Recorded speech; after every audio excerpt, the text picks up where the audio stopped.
हाँ हुजूर बशक छा हाल आ? तबीयत सही आ? शायदि मां ठीकु आहियां, तूं ॿुधा? तूं ठीक त आहीं, पर अॼु तुंहिंजी आवाज़ ऐं चेहरे में उदासी नज़र पई अचे। सभु ख़ैर त आहे?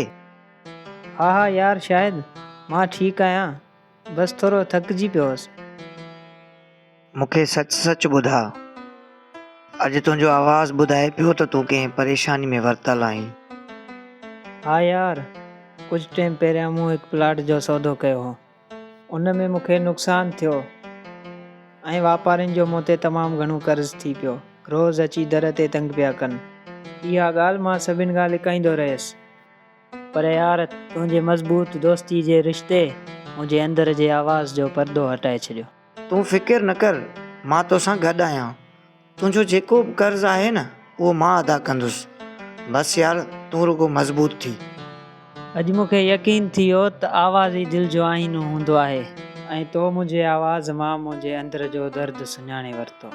अॼु असां ॿिन्ही जी दोस्ती जो रिश्तो अञा तमामु घणो मज़बूत थी वियो।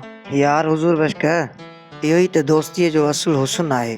दोस्त सचो उहो आहे जेको दोस्त जे उदास लफ़्ज़नि खे महसूस करे उन जे दिलि जा अहसास ॿुधी वठे। आउं तोसां गॾु आहियां जानी।